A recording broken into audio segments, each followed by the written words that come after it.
Here we go. Woo! Yay!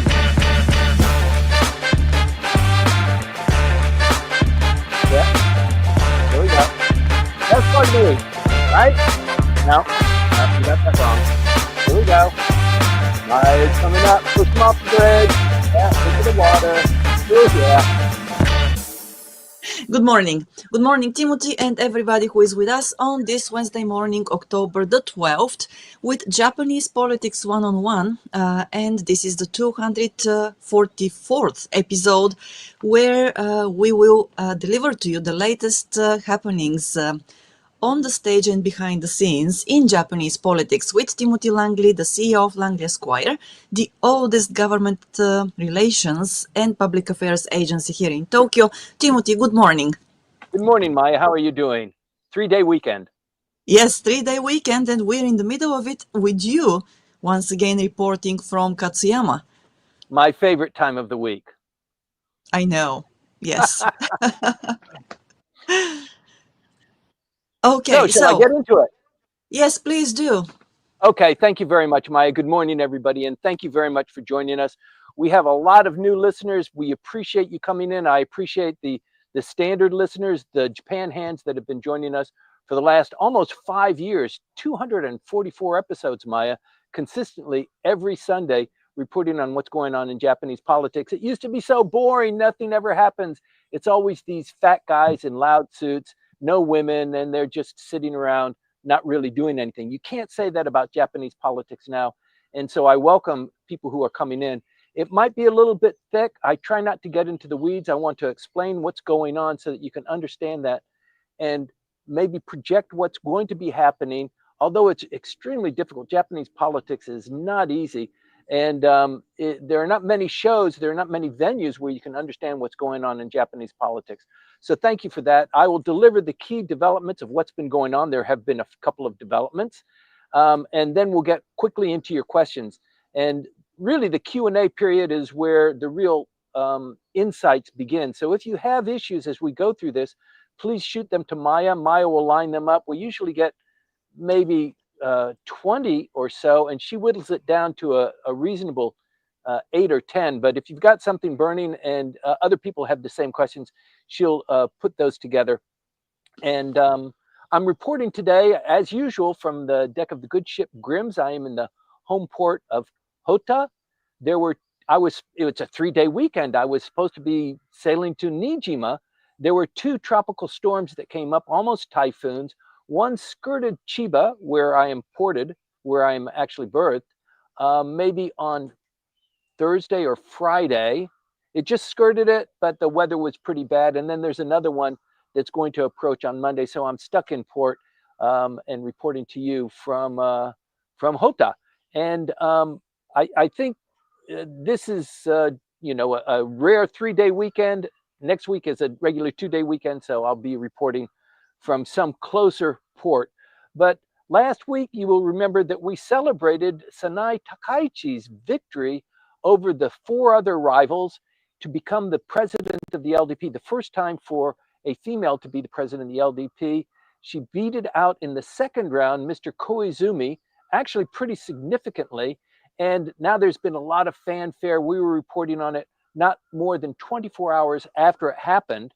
And there was a lot of expectation and prediction that she would be the new prime minister. Just give it a little bit of time. But the dynamics have changed so greatly that even Maya, your notice on the briefing for this 244th episode contained information that didn't incorporate the fact that Komeito has decided to leave the coalition. So that it really opens up a new can of worms. And I'll get into that. We'll cover Mr. Ishiba's takeover moves. He's prime minister, but he's not president of the LDP. He's in a very weird zone. This has not happened in the LDP since, it just never happens. The LDP is the power player since the end of the war, with a very, very few exceptions. So the prime minister is typically the leader of the LDP. That's not the case now. So what happens with the prime minister? He has power to close down the House. You know that. They have extended the opening of the Diet so that he can formally resign. They added another 8 days to that. It was supposed to be in 2 days. We've got a national holiday tomorrow. The Diet was supposed to convene on Tuesday, and then the election of the prime minister was supposed to be on Friday. That's just 3 days from now. They moved that back maybe 4 days ago. So there's a lot of turmoil. There's a lot of controversy that's going on. And this bombshell of Komeito on Friday night just really throws everything into it. I'll get into the alliance and the African sister city idea that we talked about earlier, and some of the geopolitics that are going on that involve Japan and the foreign ministry and how Japan is projecting itself. But I'll save that for individual talking points. I'll try and get through it as briskly as possible so that we can get right to the Q&A portion, Maya. Let me turn it back over to you. Thank you, Timothy, and thank you to everybody who has just joined us. We've got our viewers on YouTube, LinkedIn, and also Facebook. Some people are listening to us on in Clubhouse as well. So if you are new to this channel and you haven't subscribed yet or hit follow, please do that.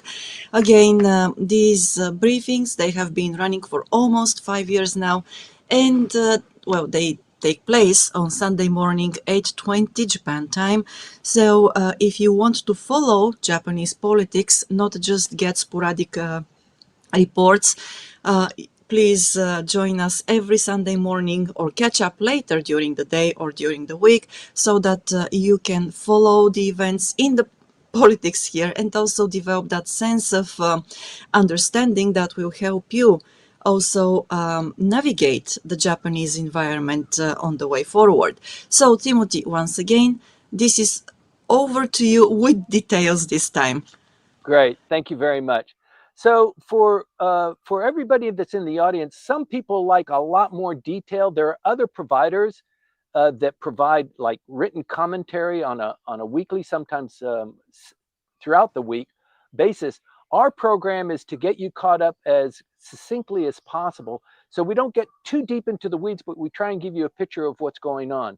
This time last week, we announced that Sanae Takaichi was elected as president of the LDP.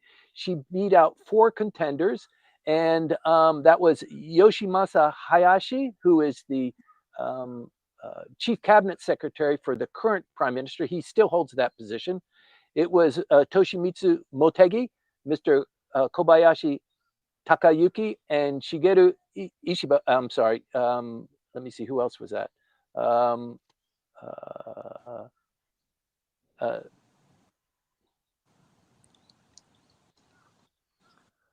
Kobayashi Koizumi-san. and Koizumi. And she had a race against them, and she beat out Mr. Koizumi in the second round rather sharply. What's going on here are there are kingmakers within Japanese politics. There's Mr. Taro Aso on top of the whole heap. He is the only leader who has a faction still existing. He was prime minister, he was foreign minister, he was finance minister, and he pretty much has a lock on the finance ministry. His brother-in-law, Mr. Suzuki, is the finance minister under the Ishiba administration. And in the new administration, it looks like Mr. Suzuki is going to be the dominant voice within the LDP. So when Ms. Takaichi became the president on Monday, 6 days ago, she announced the LDP chief positions. And one of those went to Mr. Suzuki, Mr. Aso's brother-in-law, don't forget. And so this dominance of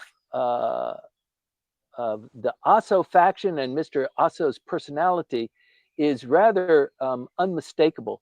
And he helped her become the LDP president.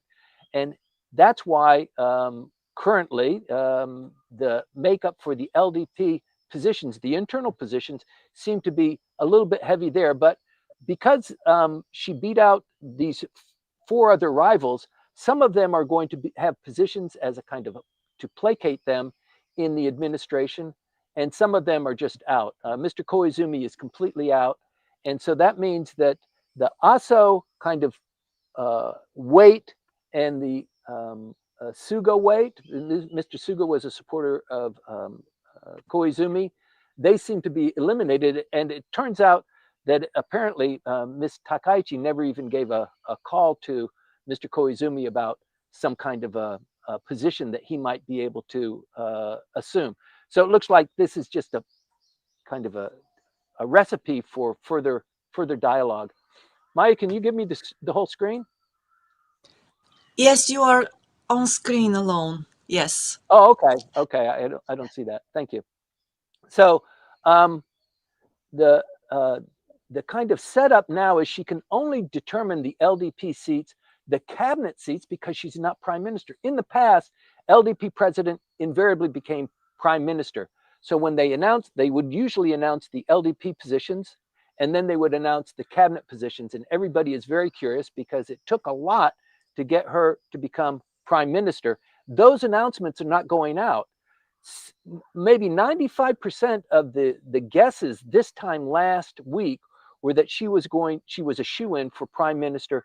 That is currently now at around 60%. So it has fallen precipitously, and it would be a little bit inelegant and a little bit jumping the gun for her to begin to appoint other people as potential cabinet positions. She'll be quiet about that, although people are waiting on it. But more importantly, people are wondering, is she going to become prime minister? The game shifted considerably over this last week. Um, Everything is moving so briskly, so quickly now.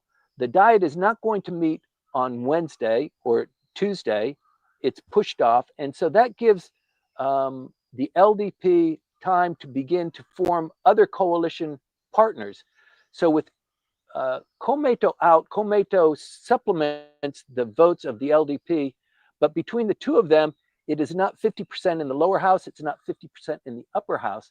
So one of the reasons why the LDP got into such a mess is because when Mr. Ishiba became prime minister, he decided to have a snap election quickly so that they could eclipse that 50% point and legislation would go forward. It didn't work. He lost 13 seats from that majority.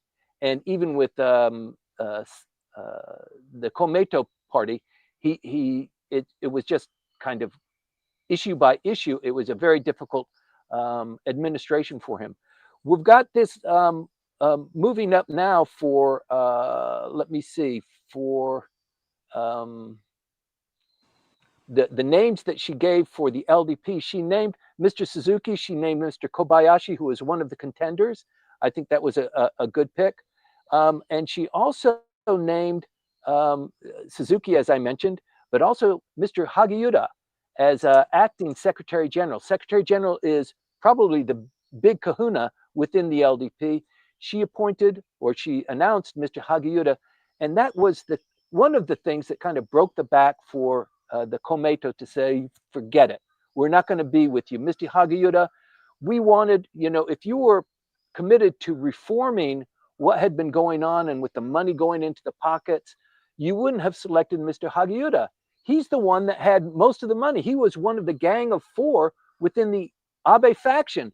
And the only reason why he didn't go to jail is because through hook or crook or something like that, his take was kept artificially down below the threshold. But we all know that he's a powerful politician. He comes from Tokyo.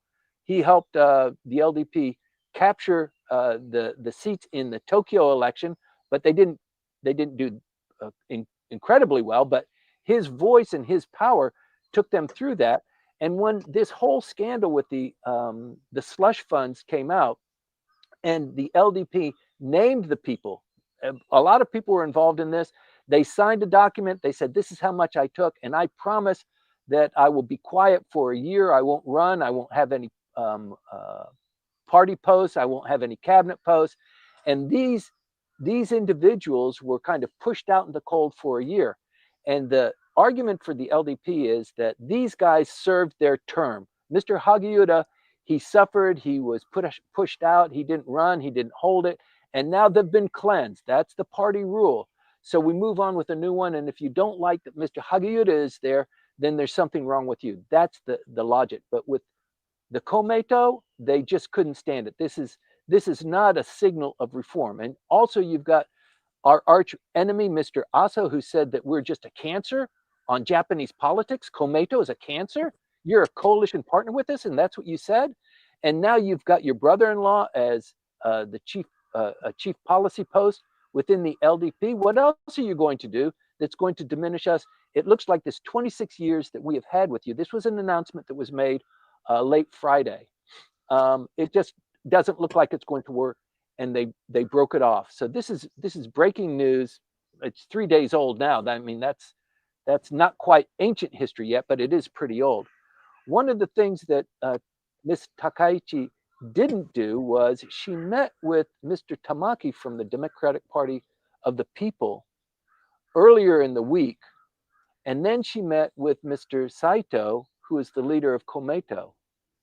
She should have met with Mr. Saito of Komeito before she met with Tamaki. So it's a nuance, but it's a very important one that's not lost on Mr. Saito. Why in the hell are you meeting? I'm your coalition partner, presumably, and you're meeting with opposition before you're meeting with me. By the way, congratulations. And we have a couple of days of meetings to have if we're going to put this thing together. So they met on Thursday and they met on Friday, 6 hours on Friday, to try and cobble something together. It fell apart, and Mr. Saito made a public announcement Friday evening. It has really shaken not just Nagatacho and all of the parties that are involved, but also Osaka. Osaka is the base and the headquarters. In fact, the leader of Ishin is the governor of Osaka. So they're getting a lot of excitement there because the opportunity, without Komeito in the LDP needs somebody else, and there's only one party that fits that recipe, and that is Ishin. Ishin has 34 additional members beyond what Komeito had. Komeito had 28. Komeito falls out. Ishin potentially comes in and fills that gap. And now between the LDP and Ishin, maybe they can hit the 50% mark in the lower house. And the lower house, of the two houses, the lower house is the more powerful for a couple of reasons that I'll get into just a little bit later. But we already know that in budget deliberations, it is the lower house that considers the budget, passes it to the upper house. The upper house, if it doesn't pass it, then it just sits, and the lower house's vote carries if there's no amendments to it. There were some amendments to it this last year. It was passed beyond the deadline of April 1st, but eventually they got to it. But the lower house does have a certain amount of power in budget deliberations, but also in who's going to become prime minister. So that's with Komeito. 26 years is a long time to kind of throw down the drain. Mr. Saito said that we can do issue by issue, assuming that there's a joining of interests here. But Ms. Takaichi, your right-wing views and your visits to Yasukuni, she's planning to have another one. I think she was considering and maybe verbally announcing, maybe I shouldn't visit Yasukuni Shrine to preserve the relationship. But I think she fully intends to visit just coming up, actually. And this really just didn't sit well. It's one of the things, there are several things going on, but the LDP is just too conservative. And even though as a coalition partner, the Komeito receives a cabinet position, probably the wealthiest, I don't know if it's wealthy, it's the cabinet post that has the highest amount of budget. That's the Ministry of Transportation. It is the springboard that launched Mr. Tanaka, 40 years ago to become prime minister and a major kingpin whose influence we still feel today. So they had that as a kind of benefit for joining the coalition. So that will evaporate and likely go to whoever else joins the LDP. We expect and anticipate it will be Ishin. So the discussions with Ishin have been ongoing. Ms. Takaichi met with Mr. Yoshimura, the leader of Ishin, yesterday, went down to Osaka, had a meeting with him, and also, the Constitutional Democratic Party. They're on the other side. They're on the opposition, the largest opposition party, with maybe 143 votes. So what they're trying to do is form a coalition with maybe the Democratic Party for the People, Mr. Tamaki's group, um, and some other smaller groups. Mr. Tamaki's group does not, it only has 28 members. So even if there was an affinity with the LDP, Ms. Takaichi and Mr. Tamaki, mathematically it doesn't help them. They need more, they need, 8 more votes there, or 8 more members there. So it looks like Mr. Tamaki, and he will take his Democratic Party for the People over to the Constitutional Democratic Party, together with some other um, uh, parties and maybe the independents, to vote for the prime minister. So it's really coming down to the wire. Right now, if a vote was called today, you can't predict what's going to happen. It's too close to the wire.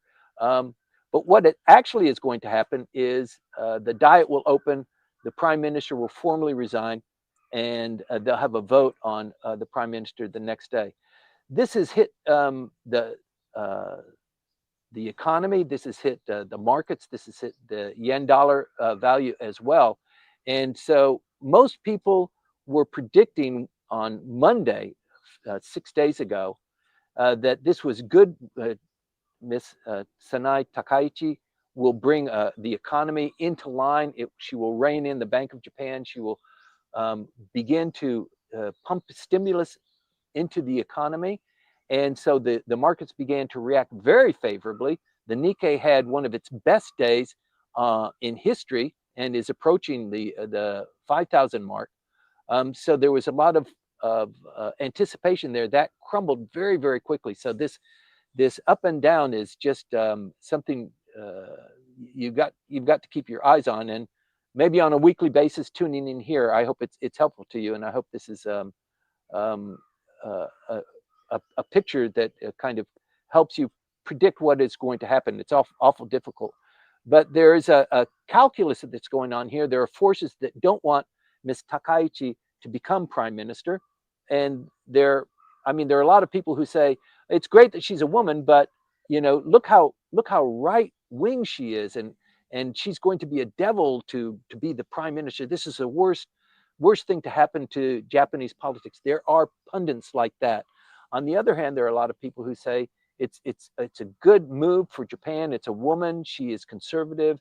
The economy, defense, the United States relationship requires somebody like that. She has the tenor. She has the linguistic ability. She lived in the United States. She is very, very much a policy-oriented person. So it comes down to numbers, not so much on political leanings. One of the criticisms that many people had was it's the same thing. It's the same goddamn thing. It's Mr. Aso in the background. It's Mr. Hagiura. She's just there as a placeholder to kind of wave something shiny at the population, and it's just going to be the same thing. And we've been here before. Many people say, why are you so interested in Japanese politics? Nothing ever happens, and when it does happen, it's just window dressing. I don't know. I think that there's a great opportunity for Japan to leapfrog and to really establish itself. There's a lot going on, and we don't have time to dilly-dally and spend so much time on these dramatics. But these kinds of dramatics are that's the fodder that we deal with in politics, not just in Japan. So let's see what else we've got. It's unlikely that Komeito will vote for the LDP if there's a kind of a coalition. It's more likely that Komeito they'll vote for with the opposition. The LDP will have to go it alone with whoever they can cobble together, and it looks like Ishin wants something out of this, and they will extract what they can. The refrain that we have heard is make Osaka the second capital. Not Tsukuba. Tsukuba is 60 miles or maybe 60 minutes away. There's a direct line from Akihabara to Tsukuba. It's a city that was built to accommodate Tokyo moving there administratively in the event that Tokyo was damaged by fire or disaster. And the major claim for Ishin was bring that second city claim to Osaka so that we can begin to expand. I think there's going to be much more of a demand there to bring them into the fold, because if they don't have Ishin, Miss Sanae Takaichi is not going to be prime minister, and the LDP is going to be the party out of administration. Alternatively, on the other side, the Constitutional Democratic Party under Mr. Noda, I think he is smart enough to know that he has the largest number of votes in the opposition. But if he promotes that and himself being the prime minister, he's probably not going to get as many friendly people together. And Mr. Tamaki, it is no secret that he wants to become prime minister. I will bring my party to the party, but I want something beyond just minister of transportation. Forget that. I want something really juicy. And so there's a lot of horse trading that's going on there, but it's not just the Democratic Party for the People. There are other parties involved as well. This will all be hashed out. It must be hashed out before the vote for prime minister Wednesday of not this week, but the week after that. So let me kind of walk you through what's going to happen on that day. The emperor will cross over the moat. He'll go into the Diet. He will open the Diet on Tuesday at 10 o'clock in the morning. So that's one of his official duties. He is supposed to open the Diet whenever the Diet session opens. This could be a short Diet session. It's an extraordinary Diet session. It's not the normal Diet session. The Constitution requires the Diet to be opened at least once to consider the budget and to pass legislation for 150 days. It starts in January, must start in January and run for 150 days. But there are other Diet sessions that happen. There's been a couple already after the election for the upper house. They opened the Diet and they welcomed them. It was maybe a 3 or 4 day Diet session. So this would be an extraordinary session to accept the resignation of the prime minister. So the emperor would open up on Tuesday. There would be a couple of things that are going on there. The prime minister would tender his resignation. It is scheduled to be at 3 o'clock that day to the emperor. And then the following day, there will be a house. It'll be the first line of business in the morning. The upper house and the lower house will each vote. The lower house goes first, and then the upper house goes second, an hour difference. They will have a vote for prime minister. And typically in Japanese politics, every party votes for their leader to become prime minister. And in reality, it's a tradition to do that. But the smaller parties, their leader, their president, or their chairman it's impossible for them to become prime minister. So the first round is everybody votes for their leader, and then in the second round, it's got to come up to two contenders. So the vote will go from the upper house and the lower house, and then if there's no defined choice, somebody doesn't get a plurality, then 10 members from each of the houses get together and they present the two candidates of the highest caliber for a vote. And then they vote again. And if the upper house decides differently from the lower house within 10 days and there's no accommodation, the lower house vote wins and that candidate becomes prime minister. So that's another example of when people say which is the better of the houses, the upper house or the lower house. And invariably, and this is one of the other examples, the lower house is more powerful. The prime minister always comes from the lower house. That's why people like Mr. Hayashi changed from the upper house to the lower house, because eventually he wants to become prime minister and he's already run to become a candidate for prime minister. So everybody understands that the lower house is the place to be. And that's why the LDP is trying to cobble together a coalition so that at least in the lower house, they have 50% so that they can move things through the Diet. The other thing that's really important to keep in mind here is that Mr. Trump will be coming to Japan. So there are two international meetings. There's the ASEAN at the end of this month, and then there is the Asia Pacific. There's another meeting in Korea 2 days later.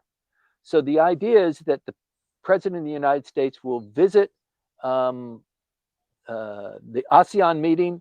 I think it's the 30th and the November 1st of this month, and then there's a 2-day break, and then everybody gets back together for the meeting in South Korea, and that is the meeting where the president is expected to meet with the chairman of the Communist Party in China, President Xi. That looks like it's maybe not going to happen because of what's happened with the 100% tariffs that President Trump announced just yesterday, or maybe Friday in the United States.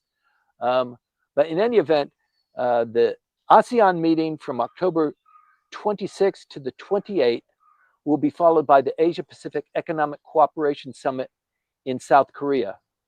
And so the president will come to Tokyo on October 27th. They've already talked about it. The foreign ministry has already cleared this. So it looks pretty confirmed that he will be here on the 27th. They've already planned it out. He'll have a meeting with the emperor at 2 o'clock on that day. He'll meet with Mr. Ishiba or whoever the prime minister is at that point. But that's only 2 weeks away. That's really, really tight. There'll be maybe a 90-minute summit at 4 o'clock at the Akasaka Detached Palace. That's the Geihinkan in Yotsuya. And he'll stay here for probably 2 days. He's going to visit Yokosuka and have a joint presser on Quad ties, and he will depart the 29th for Kuala Lumpur. So that's something to look forward to. And that's also one of the key points of why Miss Takaichi won against her 4 other competitors, as who is the best person to be in a room with Trump. And the toss-up was, is it going to be a youngish Mr. Koizumi, or is it going to be maybe Miss Takaichi? And I think that was one of the other elements in why she became the top choice for president. But it also, has to do with the power of Mr. Abe and the declining position of Mr. Suga, Mr. Kobayashi. I'm sorry, not Mr. Kobayashi, Mr. The former prime minister. Kishida. Yeah, Mr. Kishida. His role in trying to select somebody beyond Miss Takaichi kind of pushes him off to the sidelines as well. So there's an awful lot that's going to happen. Mr. Ishiba is still prime minister until he tenders his resignation and the Diet selects somebody. So that's another 10 days away. A lot can happen there, and a lot of people are pointing fingers at him. It's your fault. The reason why we don't have the majority in the lower house and the upper house is because of your failed policies and your decision to have a snap election. Almost a year ago, he was elected as prime minister. And then the Tokyo elections, where the LDP also didn't do very well. And then the upper house elections, where they did very poorly. So a lot is going on there. Nobody knows what he's going to be doing. Hopefully he'll keep a low profile. It looks like he is. He looks a lot more actually stately in the press now, but I think a lot of the pressure is off of him. But still, a lot can happen over the next 10 days, so it's something to look at. In other news, you will remember that after TCAD, when all of the African nations came to Japan, Japan was a co-host of that. It was in Japan. It went over for maybe 2 weeks, but the formal part was a three-day conference. And as a result of that, there were letters of memorandum of understanding, a lot of trade agreements and that sort of thing. One of the things that was decided was that Japan would pair 10 African cities with 10 Japanese cities, including Fukuoka, Osaka, Chiba, and they were going to create an opportunity for Africans in these countries, in these cities, these 10 cities in the African on the African continent, to bring their people over for visa stays, for study, for labor, for that sort of thing, and it caused a huge explosion, a huge controversy. This is separate from the Sanseito kind of criticism about so many foreigners and we don't like foreigners and they're kicking deers and things like that. It's separate from that, but it is an added complexity there. These were African nations that were going to be coming in somewhat visa-free, a lot of people actually to these rural cities. That one has been shot down so conclusively and so quickly that it bears mentioning here on this show. It's not something that's against foreigners. I think there is that kind of underlying theme. I think it's a flash in the pan. I don't think it's going to last very long. Japan, clearly the economy here is really suffering because it doesn't have enough workers. It's not producing, the birth rate is not producing people even for future generations to maintain a stable uh, uh, um, the GDP. And Japan right now, they were under Mr. Koizumi, they were number 2 in GDP, world GDP. They're now at the 5th position. That's over a very short period of time. They will be at number 10 within 3 or 4 years. So clearly something needs to go on with immigration. And I think blaming foreigners or pointing fingers at foreigners is not a good look, and it's not something that's going to happen. But the backlash on this idea that grew out of TCAT, 70% of the public who were quizzed on that voiced their opposition to that. And it's not just the immigration fears, but it's just so much is going on economically in Japan, and people are watching things so carefully that it's really hard to do anything besides maintaining status quo. And if Japan maintains status quo, we can already tell where that's going to lead us. The yen breached 150 this last week, an incredible leap. So we were at 147, 148 this time last week. And when markets closed on Friday, it was 152.10 against the US dollar. That is enormous. It hasn't been like that since for the last 8 months. And the last time it breached 150, it was similarly in the 152 region. The Bank of Japan came in and they purchased yen to push the value up. It worked for a bit, but it generated a lot of international criticism, primarily from the United States, for Japan artificially propping up the yen. But it's very important. When the yen goes beyond 150, people really start suffering. The exporters begin to benefit, but with the inflation rate beyond 2.3% right now, they can't push it back down. And no matter what they do, even though the wages are the best that they've been in 37 months, the purchasing parity that's generated for that keeps people poorer than they used to be, even at a lower salary. So exporters are gaining 5 to 6% margins on the yen being at this rate, but food and energy spike. 15% of the costs going to food and energy really has a huge punch to the Japanese population. So whoever becomes prime minister is going to have to deal with that. The markets expected Ms. Takaichi to be more aggressive and lead have a little bit more control over the Bank of Japan and what they're doing. Mr. Ishiba was a little bit less, he was more hands off on that. So market watchers were encouraged by Ms. Takaichi becoming prime minister, but now that's an open, it's an open book. We really don't know.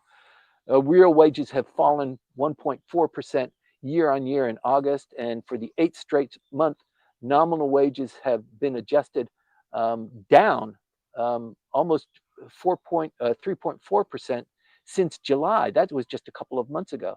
So unemployment holds at 2.5%. It's been at 2.5%. And there are a lot of jobs that are just sitting there waiting for people to pick them. So anybody that wants a job in the Japanese economy can get one, but unemployment is still at 2.5%. Let me see. There are 1.3 million vacancies versus 1.1 job seekers, 1.1 million job seekers. So that's just from the September data. Base pay, to bring those people out, base pay needs to rise. But with inflation rising too, people just aren't catching up. And they're thinking probably it's better just to be a frita or earn money on the side and not be a part of the corporate, seishain or full-time employee. Nissan is also in trouble as a consequence of this. It looks like they might, well, you don't want to say bankruptcy, but they've suffered 4.5 billion loss in this fiscal year. Moody's just downgraded them in February. And in September, they closed their San Diego studio and 7 factories in a restructuring plan. Expect news with maybe Nissan talking with Honda or some other large automobile manufacturer. But the Japanese economy relies on the automobile parts production. So this is something to watch. And as I said, the Nikkei hit a record just this last week. Let me see, 48,570 yen on October 10th. That's up 1.7% on stimulus bets, but it dipped a bit this last week because Ms.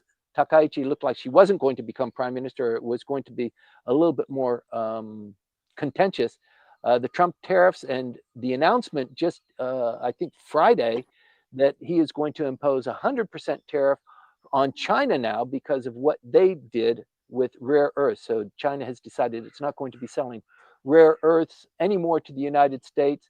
That announcement was, I think, on Wednesday. And then Trump came in and said, well, if you're going to do that, then we're going to put 100% tariffs on you. See how you like that. So there's a lot going on there. Also, somewhat related, somewhat unrelated, gold, the price of gold and silver are just exploding. And this, whenever this happens, it really signals some sort of global conflict. It happens before any major conflict. The price of gold hit $4,045 per ounce 2 days ago. And that's up 50% in 2025. Is that incredible? Silver similarly increased. And the last time silver was at this price, it was, let me see, in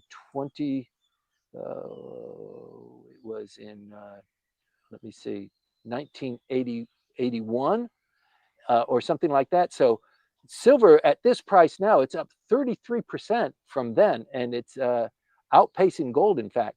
So money is looking for safe havens in light of all of the conflict that's going on in the world, what's going on geopolitically, what's going on in Israel, for example. It looks like the phase 1 of the 20-point agreement is in full swing. Some of the hostages have been released already. Some of the bodies of those that were killed were released just yesterday. So it looks like the phase 1 is beginning to go.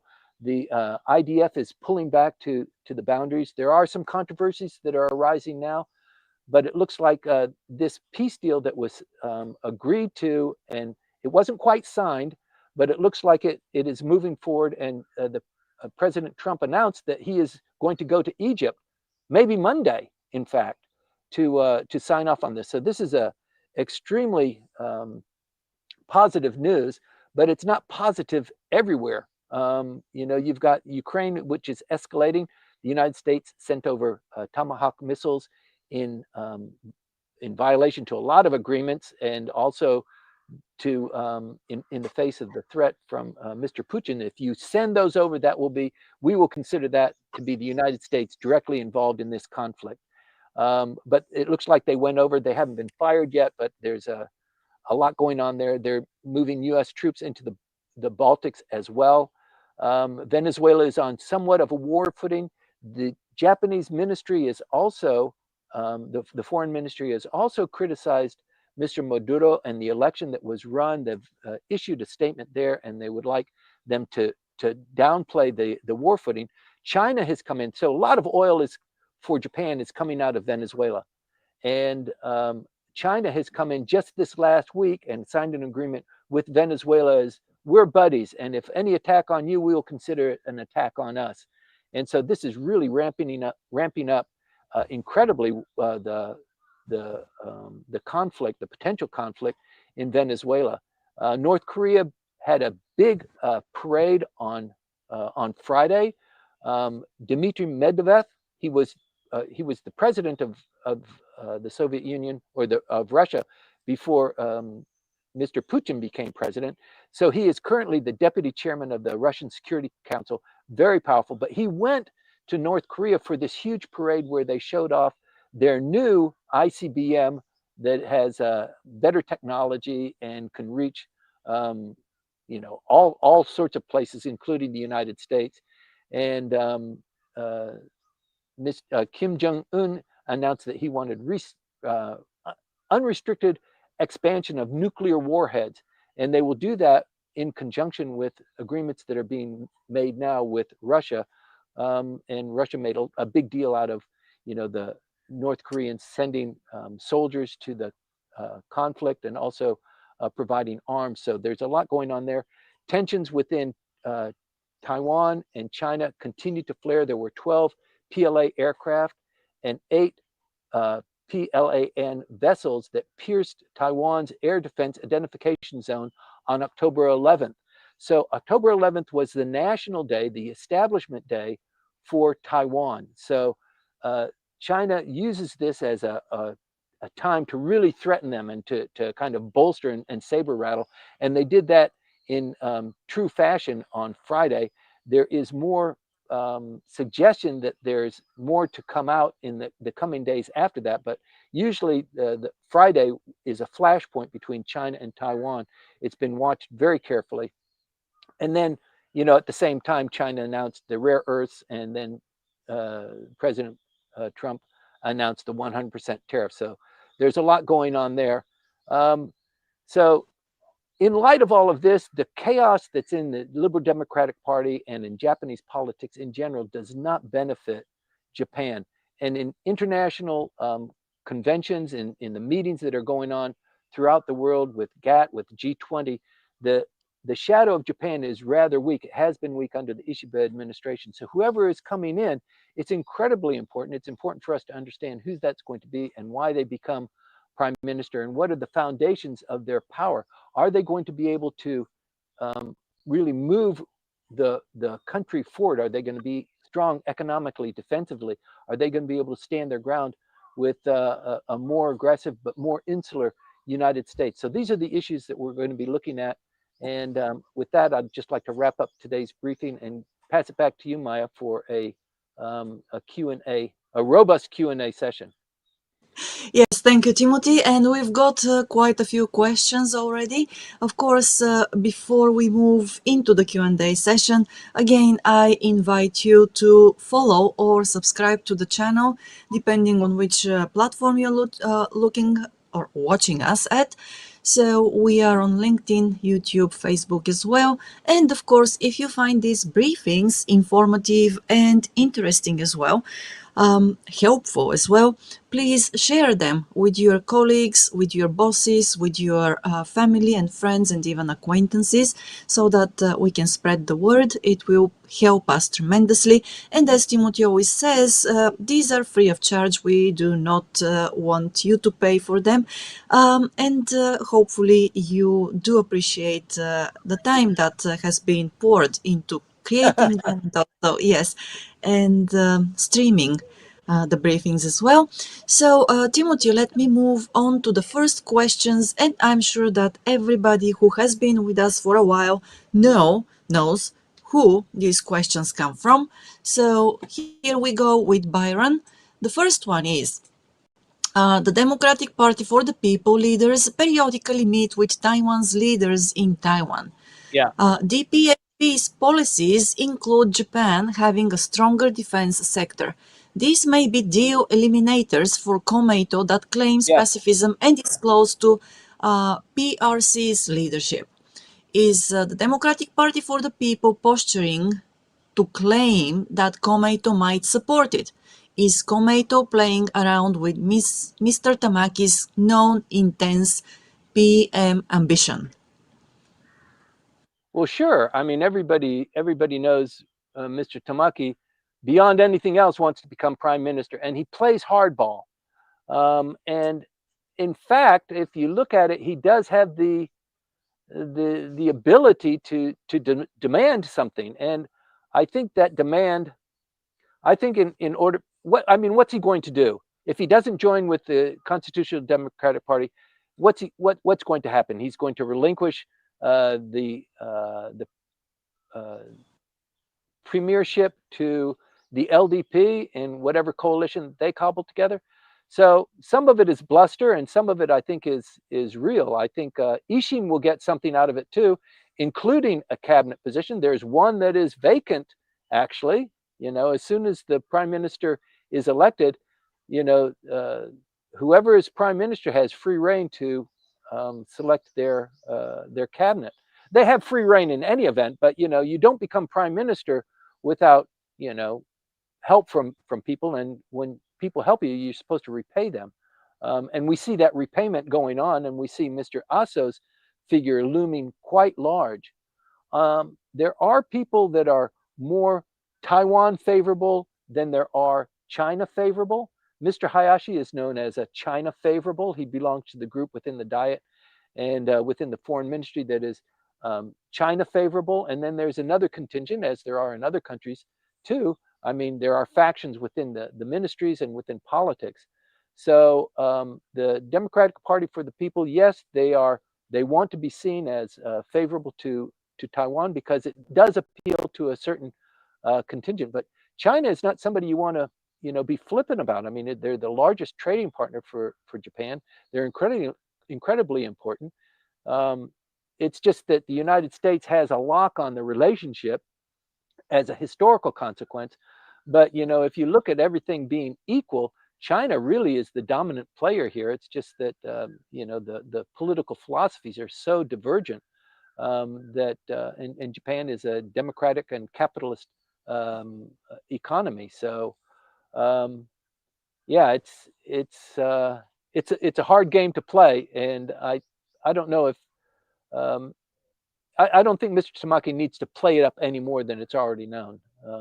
It doesn't enhance his brand anymore. But Komeito is, you know, Soka Gakkai is the foundation of Komeito, and you can't forget that. And their numbers have been declining. Most of their membership, I mean, they hit their membership peak, you know, 20 years ago, 15 years ago, and they've been declining since then. So most of their members are older, and the younger people aren't joining, but they are voting as a bloc. So for the LDP, having Komeito as a coalition, if there's not a Komeito member or candidate running, Komeito would vote for the LDP candidate. With Komeito out of this, there are many Komeito candidates who will lose their seats. And we've got to understand that there are many LDP members who rely on the Komeito vote as well. So if there's going to be a vote in the lower house, a closing of the lower house and an election, it is all up for grabs with the Komeito having bolted the LDP. Well, since we are on this topic, I will diverge from the questions by Byron, and I will, before moving to the next one, of course, because Hiroko-san, she's got a question here and a comment, is, of course. She says the departure of the Komeito party from the coalition should be taken seriously. Despite holding a key position in the Ministry of Land, Infrastructure, Transport and Tourism under the current administration, they still chose to leave. Yeah. What is your take on this, Timothy? So I think what you're saying is this is serious and it should be given due attention. I completely agree with you. I think they've been holding their nose for a while. They've accepted some of the shenanigans of the LDP because of this position, this power that they get from having a cabinet position, but there's only so much that they can take. And I think a lot of people who support them, maybe they're not a member, but they aspire to the same aspirations of Komeito, peace and love, and no war, and a more gentler use of the government and the budget for those people who are downtrodden, people who are divorced, people with more kids, that sort of thing.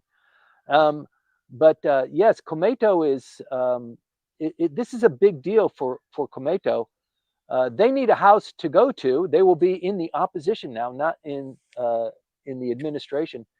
And it looks like that is somewhat irreparable. So once it happens, 26 years of dealing with this, they did get some benefit out of it, but their numbers in the diet have been completely flat, completely flat. They have 28 now.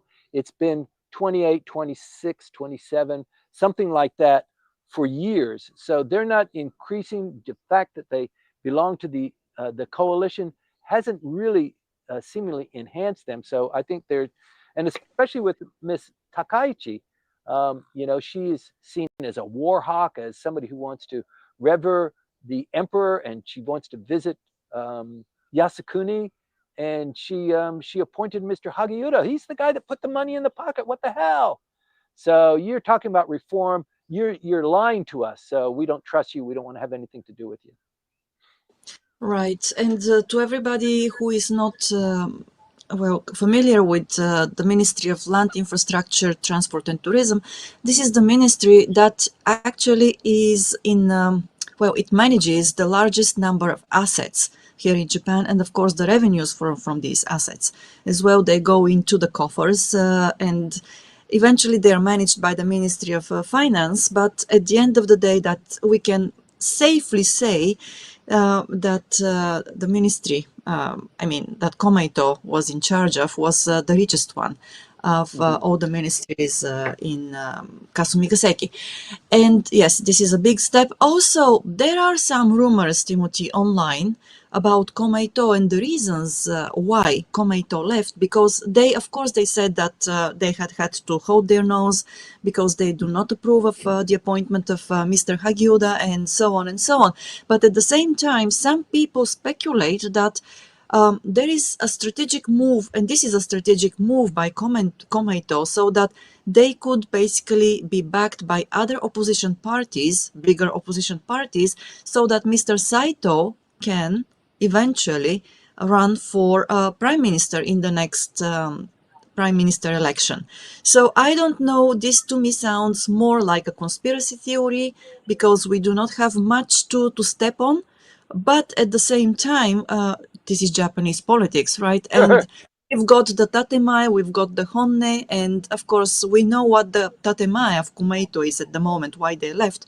But many people say that there is something deeper there which has not been talked about. What is your take on this? Okay, it is possible. So Mr. Saito is in the same position as Mr. Tamaki.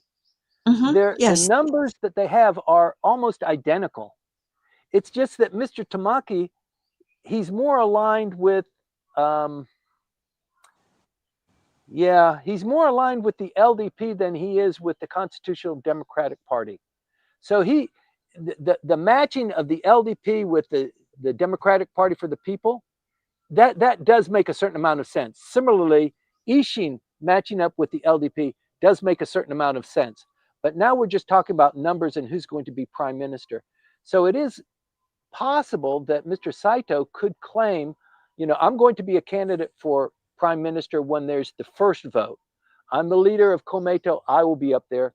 The Diet member who is the co-leader of Ishin will also be a candidate, probably, in the first round. And Mr. Tamaki will likely be a candidate in the first round. And then you go into the second round. It's possible that through horse trading, Mr. Tamaki says, yes, I'm going to join with the Constitutional Democratic Party, and we're bringing in Komeito. But Komeito wants to come in if Mr. Saito is the prime minister. Yeah, I don't know. There are a lot of people that don't want Mr. Tamaki. Mr. Saito could be that kind of spoiler candidate. to bring the coalition together. And I think it's not so much weighing what is going to be the best thing for Japan, for the economy, for the people. This is a race. It's a political Yeah, race. What are the numbers? Who's going to be prime minister? And we'll deal with the other stuff later. I think it's more like that. And so people are willing to be somewhat Machiavellian about their choices, about their posture, about what policies they're going to front load. But a lot is going to be decided in the next 8 or 10 days. It's right, really an exciting time, and we only have this briefing once a week. But over these next 10 days, there are developments that are going to be happening on a daily basis. So the news doesn't always give it to you. If you're a foreigner and you're reading the Japan Times, that's almost always 2 days late, and it's a little bit skinny on the details and the analysis and why. There are some great writers that write articles as a consequence of what's going on, but you really need more in-depth analysis of what's going on a running basis. But not to criticize the Japan Times. I mean, it's the English language newspaper of Japan. It's just hard to keep things going. So, for example, they don't publish on a Sunday. They publish on Saturday, but they publish on Saturday what happened on Friday or Thursday. Our news is actually crisper and more timely because we're following what's going on. So if you want to be on top of things, continue to tune in. right. So, Timothy, just one more thing that occurred to me while listening to you now. You were talking about possibly Mr. Tamaki's party, the DPFP, joining forces with the LDP because they're ideologically aligned, Right. policy-wise aligned, and it is true to a certain extent about Ishin as well and the LDP. But when you think about Komeito and the Constitutional Democratic Party, it turns, or it seems at least, that they have much more in common, Sure. the Sure. two parties. And the CDP is the second largest party in parliament at the moment. So, yes, I agree with you. It's a number game at the end of the day. It's not about so much about policies, even though Komeito eventually left the coalition because of the policies, right, of the LDP. But still, I am really curious because when you have the biggest opposition party ideologically aligned with the party which just left the coalition, maybe we can expect some surprises there as well. Yes. But anyway, yes, we're going to Yeah. see that maybe in about 10 days or so. Right. Okay. And allow me to read the next comment from Byron and move on to the next questions later. So, the important bone of contention between the LDP and Komeito appears to be corporate donations. So, why doesn't LDP leadership work with others to create political action committees, as in the United States, Yeah. to receive corporate donations outside of its party structure while ensuring indirect support to its candidates? In this way, the LDP can truthfully claim that their party no longer receives corporate donations. Yes, truthfully claim that, but the reality will be actually different, wouldn't it? Yes. Yes. And the same thing goes on in the United States too. There are people that are trading the stock market to generate money so that they can run their campaigns. Certain members of Congress are allowed to trade on insider knowledge. I mean, they're not legally claimed against that because they're sitting members of Congress. They're doing things that have impact on industries that they're overseeing, and they're not supposed to, but they can use that information to trade on the stocks. They do that very cleverly, and they've been doing that for a long time. Japanese politics is similar in a situation where you need money to run campaigns and to expand your base and to satisfy your constituents. And it, in the past, it was, there was a lot of money flowing through the system, gifts, and you'd give the cookies, and under the cookies is an envelope with a, a meaningful amount of money, and this is tax free. And I think with the Abe faction, they had been doing these benkyo kais for a long time. All of the political parties do that. Almost all of the members of parliament have a benkyokai, but you're supposed to report it. And they found out a way that they could kind of skip that. And if nobody was really watching and they were the party in power and they were the biggest political faction, maybe we can get away with it. And that kind of collapsed with the assassination of Mr. Abe. It might have gone on, but I think he smelled that it was going wrong. He put a stop to it, and then they restarted it. And I think that smell that he got, that somebody is on to us, somebody's going to expose us, we better stop this. He was accurate in that. And there's just this hunger and this need for cash, not regulated cash that you're going to get from the government, or it's announced so that everybody knows you got more money and he has less money. It allows you to play a little bit more strategy when you have that knowledge. But when you have, secret money and you have a war chest to do things, you can really swamp and overtake your opposition. You can do things that you normally wouldn't be allowed to do, and the element of surprise is always preserved. So, I've been involved in Japanese politics for most of my career, and it's inescapable. Democracy requires that the politicians have the wherewithal to satisfy their constituents. And how you get there, it could be with a pack, as Byron suggests, but I think the Japanese, the LDP or several of the parties have considered that, and there's not enough wiggle room, or it's going to be too obvious, and so they just haven't done it. But there's still this struggle and still this temptation to break the law or to take money in to beat your opponents, because it's like at least if you win, then you can have that battle later. It's only wrong if you lose, right? We're seeing that now in the Biden administration and the Trump going after all of the illegalities that were hoisted upon the Trump administration, and this constant battle back and forth. If you have a lot of money and you can secure your longevity, you don't have to deal with that because you're the power, the force in that's going to be making the decisions, presumably. But there's hell to pay when you fall out, and I think that's what we're observing now with the LDP. It is possible that as a consequence of this, that the LDP does fracture. The conservative wing breaks from the liberal wing. The liberal wing makes some sort of a joint force with Komeito, for example, and then the other wing goes off on their own, and maybe Sanseito, or maybe with the Democratic Party for the People. So we are in a complete flux now. It's difficult to predict. And even if we have a prime minister, not this time next week, it'll be a little bit later than that. But even when we have a prime minister, there's no guarantee that it's going to be successful. I mean, we could run into a bumpy road immediately, and that administration could last, like this last one, less than a year. So difficult to say. Difficult to say, yes. Okay, and next we've got a question from Greg. Was the election of Takaichi-san a miscalculation by the party? For example, they didn't see the potential fallout, or was a reset ahead of a larger party shakeup?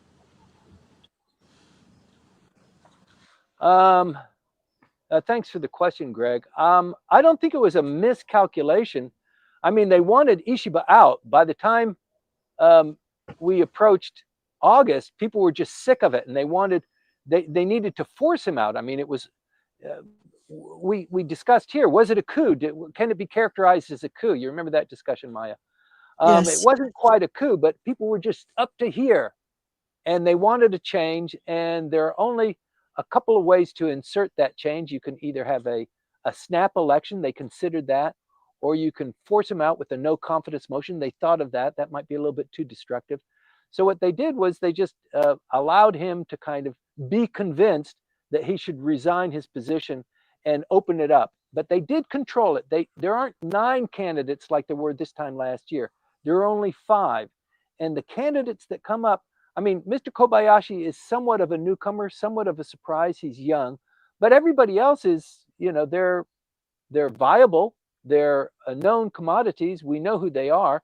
Them to be prime minister, any one of them would have been just fine, especially if the typical mold is nothing changes. It's just window dressing, and it could be Kobayashi, it could be Hayashi. It doesn't make any difference. I think it does, but yeah, I don't think Takaichi was a miscalculation. I think there's a lot of things to consider here. Mr. Hayashi, for example, the chief cabinet secretary, he was doing his job the entire time the campaign was going on. So he wasn't able to really be flamboyant and really show his stuff. He was doing a full-time job, whereas the others, they could campaign, they could be on TV, they could be prepared, they could have their teams together. I think he would have made, and yes, as you're suggesting, maybe a different choice would have preserved the alliance. Absolutely. The Takaichi selection, and then what followed, her meeting with Tamaki without meeting with Mr. Saito, her projection of going to um, uh, Yasukuni on the 17th, which is later this week.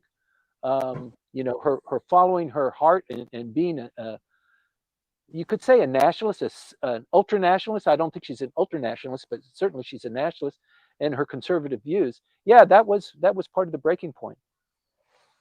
Right. Okay, moving on to the next one from Greg once again. What are the future prospects of Kono Taro? He was a mover and shaker but didn't seem to be popular within the party. Any chance for him to pop his head up again? Sure, there is. He's still got a lot of miles on him. He's still relatively young. He's an excellent politician, but yeah, I think maybe a party post for him. And he held back this time voluntarily. He didn't throw his hat into the ring. That could have been a LDP decision. Why don't you sit this one out, son? It could have been um, maybe Mr. Aso guiding him because he is a member of the Aso faction, not getting his blessing. And also this criticism, we hear it all the time that he's a maverick, that he's not he's liked outside of the political world, but within his compatriots and his colleagues, he's not very well liked. You can repair that by giving him a party post and allowing him to, you know, distribute benefits of leadership and party posts and that sort of thing. I think that would do him well. He's been a cabinet minister uh, 3 times. He's qualified to become prime minister, but I think in vote getting, yeah, he's got to repair that deficiency. I think he's still uh, prime minister material. I think before too long he will be prime minister. I also think Mr. Koizumi will be prime minister at some point. Mm. There's this rotation that goes on, but let's just hope it's not once every year. Right. Hopefully it won't be. All right, and then from Rick, we've got the benefit of the LDP Komeito coalition was that the LDP could determine what it needed to happen in a given local district, and Komeito could advise local voters as to how much effort was needed. Now that the LDP has pissed off Soka Gakkai, that's Komeito, of course the supporters of Komeito, it sounds like politics going forward in Japan are going to be much different than so far in the 21st century. Yeah. This is, yes, a very, yes, good observation. As Dan Harada says in his briefings, monthly briefings, we are at a turning point. It's a completely new ball game, and we're going to see entirely new movements from the different parties as well. But also, I think that once again, Timothy, you mentioned that it is possible to see also a fracture between the more liberal and more conservative wings of the LDP. And still, I think that in Japan, even when there are differences in the ways of thinking and the ways different policymakers see things, they still try to keep together. And that's the same in business, actually, because they understand that there is power in numbers, right? So it's interesting to observe and see what really happens, whether those differences between the liberal and conservative wings of the LDP are as deep as they can, as to create actually that fracture. So Maya, if in fact what you just said runs throughout the stream of Japanese politics and Japanese society, we wouldn't have seen Komeito bolting from the LDP. So this is very unusual. This is very rare, and it could be a signal that this kind of fracture, it's okay now. We've kind of reached this Right. turning point, and everybody is losing tolerance a long way from everything. Even the LDP, it's a big tent of a lot of divergent views, but we're together because there's strength there. But now we can have a break. It is okay to break that and follow your heart and stand up for what you believe in and really promote that. That's not what we've had. So it is possible that we're really, as Dan said, this is a different ballgame. We are moving into uncharted territory. Right. Okay. And moving on to the next question from Rossi. This time it is about okay. So what is the cost of all these movements and political developments on the society? This is the first question. Yeah. Okay. So one of the things in the Ishiba administration was economic stimulus, regional revitalization, disaster preparation. This money goes out like that, and also how the money comes back into the economy. Most of it is by taxes, or all of it is by taxes. Well, there is some revenue generation, but 50% of those taxes are coming from individuals. And we've reached a point where you can't tax the individuals anymore. They've already reached a threshold. So you can't do that. You can't increase the consumption tax anymore without receiving a backlash. So the Japanese government has got its back up against the wall. How do where can we can't tax more people. Maybe the assets that we hold in ports and harbors and forestry and our shareholdings in a lot of these companies that we participate in, maybe if we sell those in the market, and all of these ideas are being pursued right now to kind of generate that. Also, let's tax, the foreigners, let's, when people die, and since the demographic bubble is really high now, a lot of older people, and then it curves down, the younger people are declining. But this group of people here who are going to be dying in the next 20 years are really cash rich, they're resource rich, they've retired and they have money under the mattresses, and they're risk averse. But those people that are dying, they have inheritance that has to go to when they die, and the Japanese government wants to get their piece of that. Not in a inordinately are foreigners in that group too. They're in the group at the same level, but the way Japan applies this, it's to global assets. Nobody in the G20 does that, the global assets. So they did this maybe from 35 years ago, when a very wealthy Japanese industrialist went to, I think, Singapore, and he brought all his wealth there, and then he died, and the Japanese government couldn't capture that. And they changed the law then, and they made it quite onerous. But they're always looking for something, and that also explains why this defense industry complex that is we talk about it quite a bit, the submarines, the destroyers, the drones, and embedding Japanese technology. We're not building cars, we're building defense equipment. It's not offense equipment, it may be dual use, but that industry, it's on the front burner now because the Japanese government needs more revenue to be generated. So to respond to the question, yes, policy dictates this. Is Japan going to actually scratch up against Article 9, where they can't be possessing offensive weapons? They can't sell them. They can't possess nuclear weapons. They can't hold them on the soil here. Maybe those changes are coming up. Maybe there's a lot of money to be made by changing that law. And there are some people in the administration and in Japanese politics that are ready to revise the Constitution. Komeito doesn't want to revise the Constitution. Komeito doesn't want to go back to what it was like before, but they'd like to have more money to distribute to those who are, needing help and, suffering from the economy. So, yeah, I hope that responds somewhat. I know it's a long answer. It's a very complicated question, but I hope, Rossi, it addresses some of your issues there. Right. Okay. And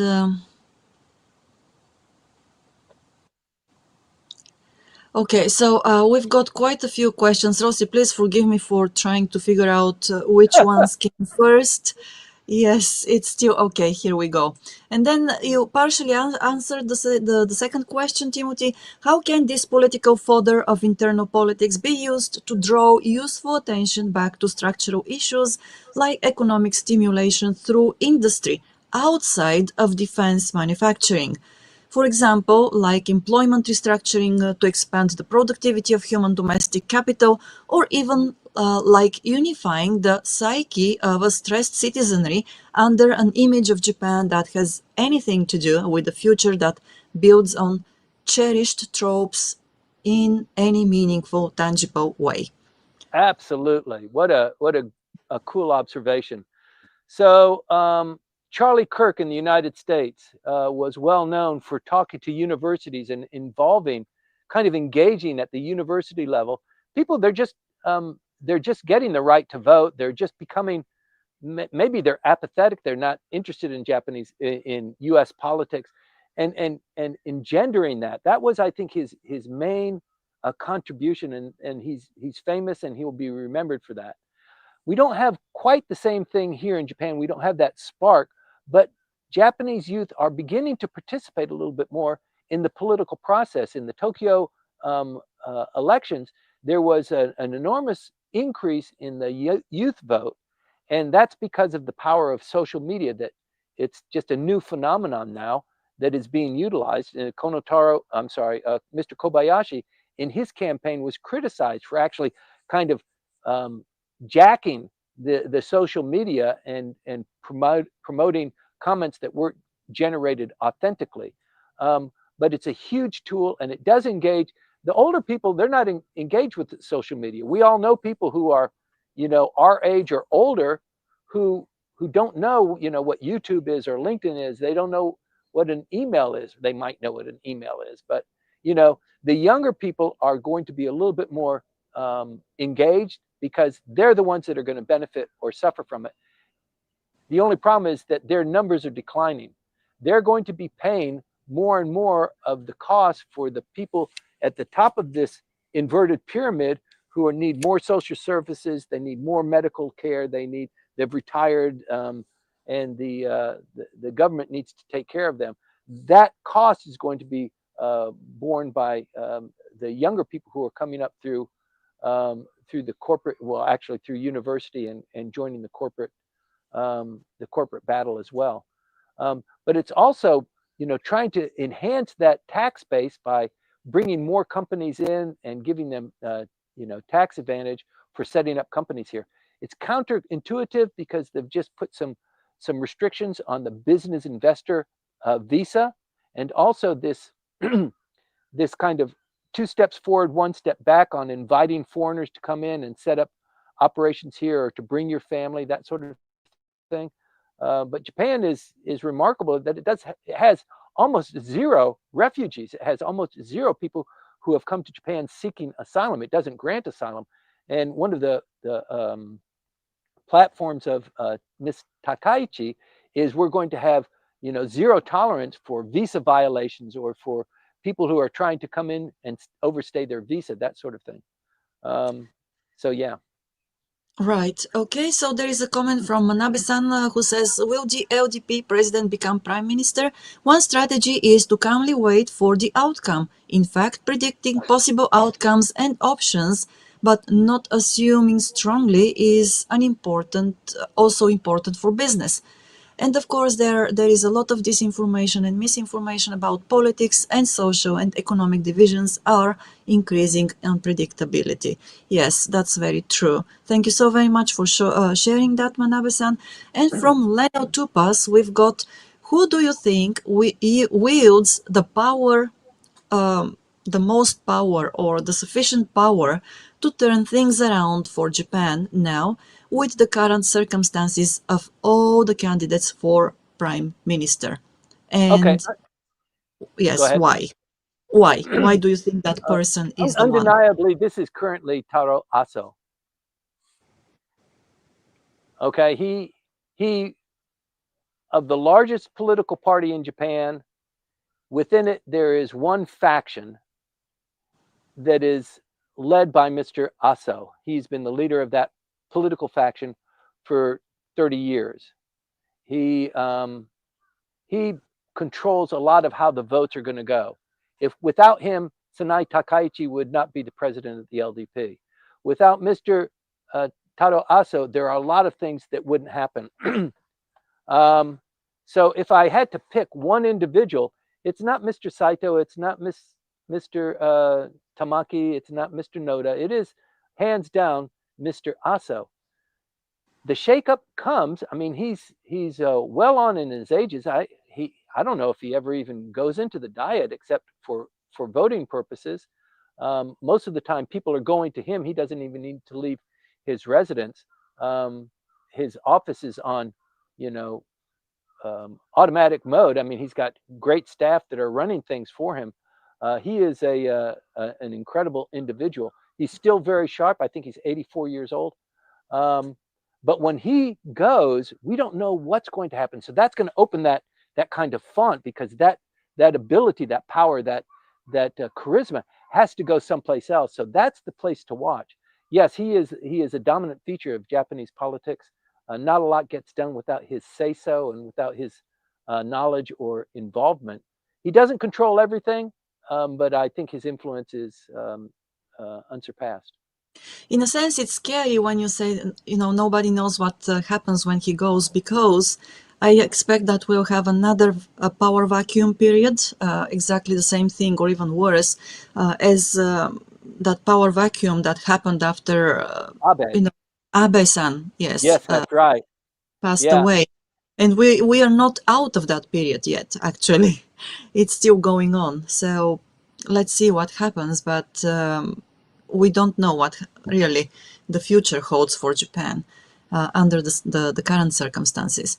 And who knows, maybe Miss Sanae Takaichi, if she becomes the prime minister, maybe she will be able to rally, all the big, let's say, big wigs in the LDP and have them support her premiership. Who knows that? She may surprise us. She Um, might, yes. she may surprise us. It's just that the smoke that's kind of wafting out, it doesn't. It looks like same-o, because of Mr. Suzuki, Mr. Asa's brother-in-law, um, his appointment, and Mr. Hagiuda.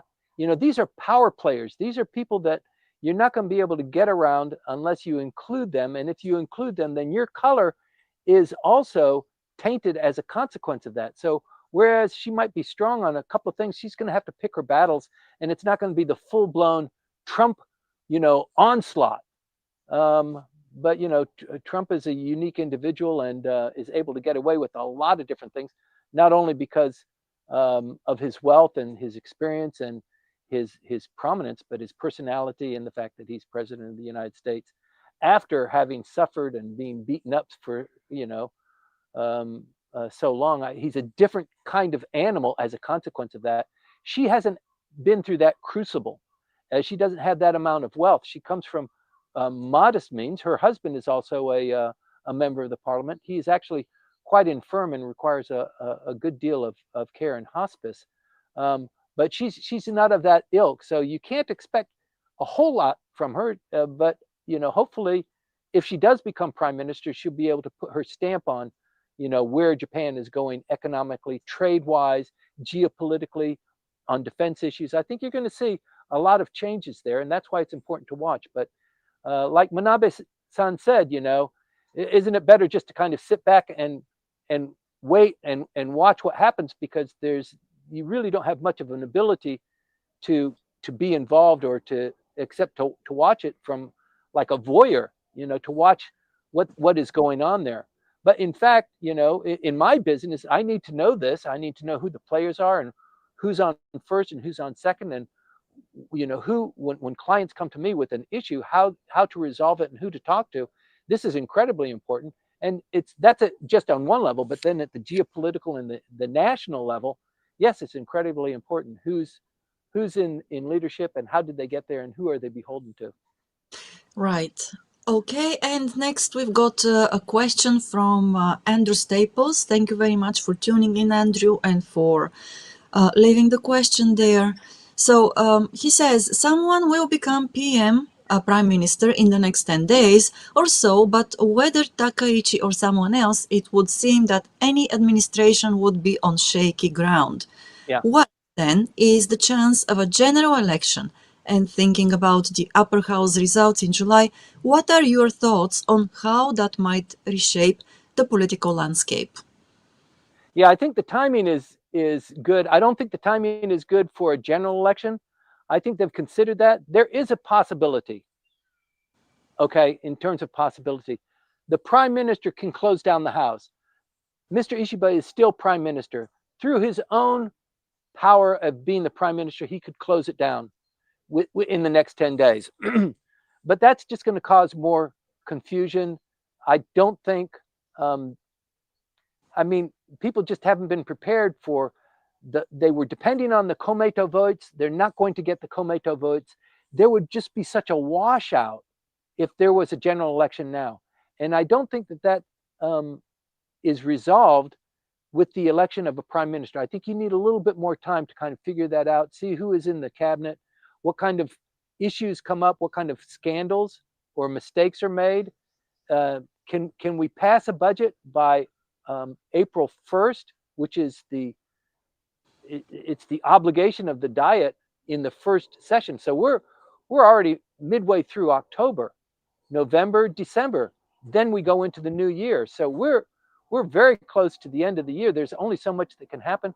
It would be nice if they had a supplemental budget. They brought the Diet back in together. They voted on that. They gave people who are in trouble, the gas tax and that sort of thing, a little bit of a relief so that people now like who was selected as prime minister. They see the results of that. People want to see the results. So it's hard to envision that there would be a snap election. Even when Mr. Ishiba did it, people were really surprised at that. It was not evaluated as a smart move at the time. And you can't say the results prove that out because it's not all Mr. Ishiba's fault. The fact that the Seiwakai members and the scandal with the money going into the pocket, that wasn't Mr. Ishiba.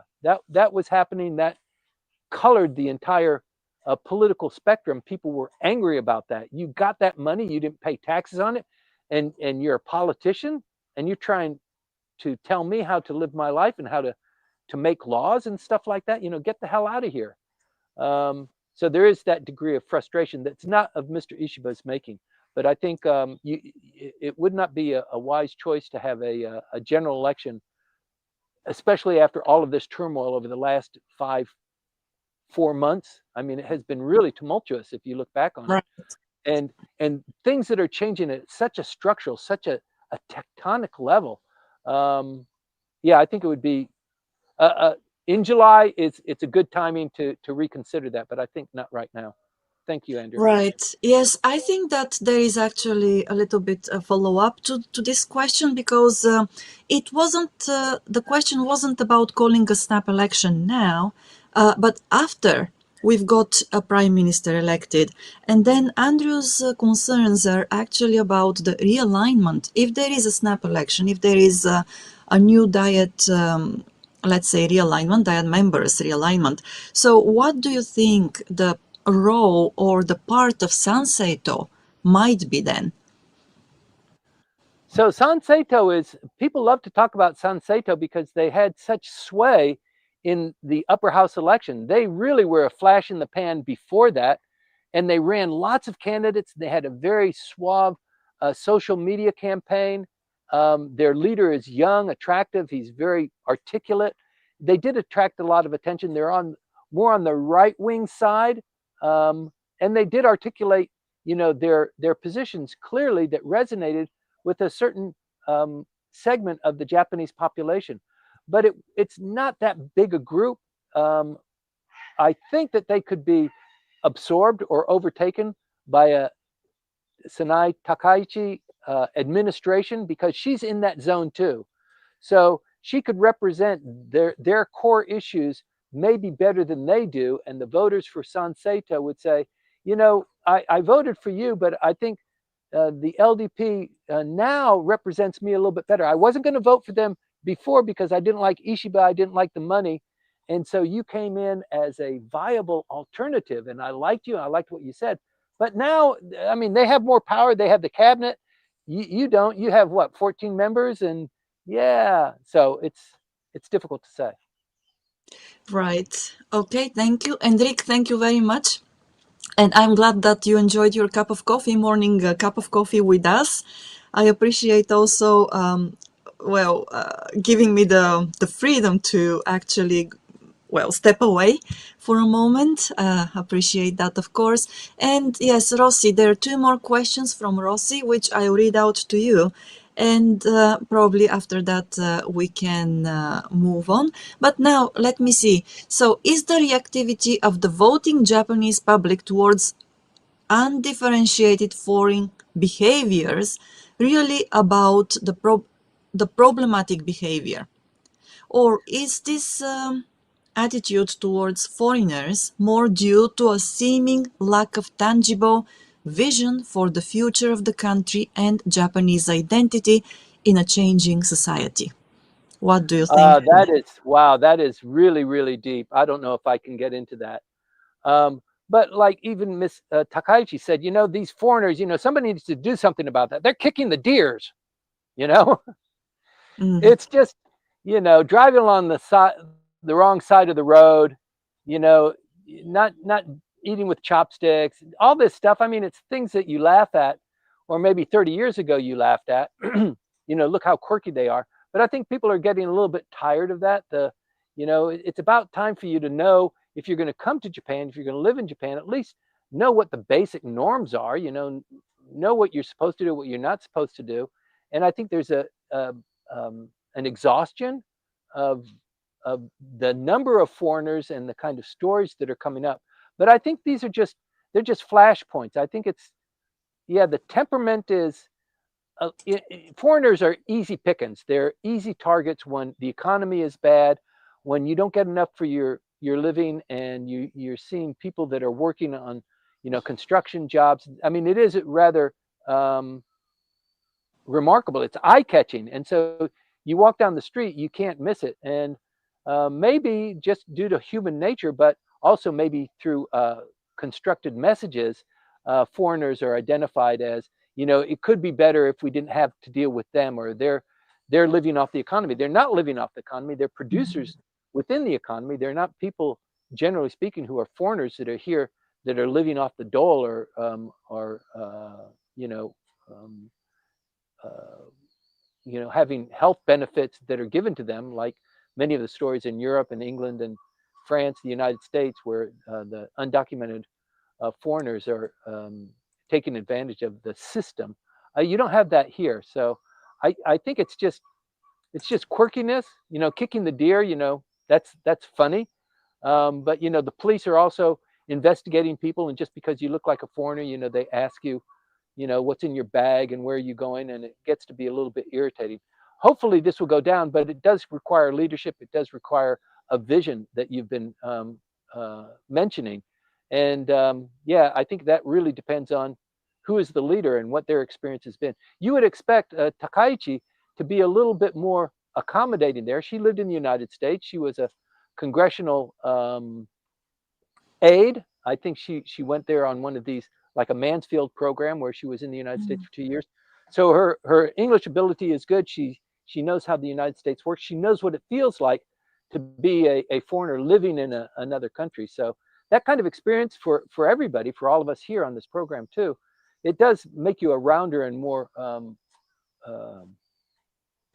accommodating person, maybe for people who aren't quite like you and have different um, features or cultural norms. Um, but that's not most people in Japan.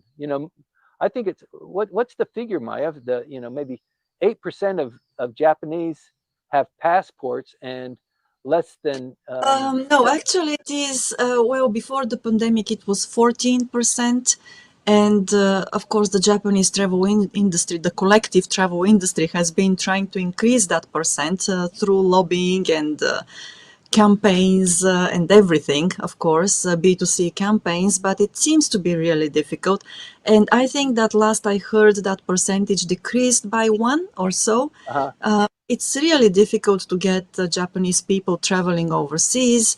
The young people prefer to stay in Japan nowadays. It's the millennials who are traveling mostly, and the seniors, the younger seniors, of course.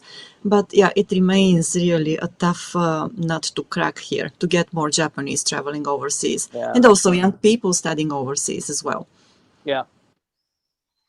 Right. Okay. Thank you for this. And yes, Rossi, I think that Timothy also answered your second question about who that individual holding, the image of the nation might be. Well, we don't have a clear answer yet.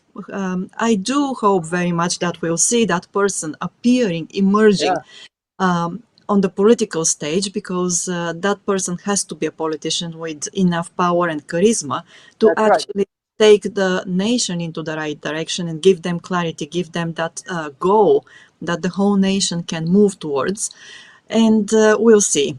All right. So, with this, to everybody who stayed with us for 1 hour and 40 minutes, thanks a lot for doing that on Sunday morning. We'll be here once again next Sunday at 8:20. Please join us, because there will be a lot more to talk about. We've got a whole week ahead of us again, and a lot of things will happen then. Timothy will keep his thumb on the pulse of Japanese politics, of course, and will brief us in 7 days. Timothy, before we go. So apparently a large boat just went by. My whole world is kind of shaking and Mhm. moving, not unlike what's going on in Japanese politics. So please stay tuned. Please continue to watch the news. I'll report, as Maya said, next week in 7 days. We're going to talk about the economy. We're going to talk about politics. We're going to talk about China. We're going to talk about the US. And we will be 1 week closer to the visit of President Trump and what that holds for us, and a new prime minister. The next time we meet, a new prime minister is only days away from that. So we'll be able to give you clear guidance, clear insight into what's going on and how we got where we're going to be in 7 days. So thank you very much, Right. Maya. To you too, Timothy. Thank you. And Okay. just a final reminder, please, yes, if you haven't subscribed or followed yet, or if you haven't hit like, let us know that you have been here by doing one of those things, depending on what you have done so far. And Byron, your third question, I don't think it's related to politics at this point of time, so maybe we can talk about it offline. So thank you very much indeed, and we'll see you next Sunday. Have a Oh, yeah. Have a great Sunday and enjoy the long weekend here in Japan. Yes. Sports Yeah, day. yes. And if you are somewhere else, I wish you a successful week ahead. Thanks a Thank lot. you. Thanks, Maya. Bye, everybody. Bye.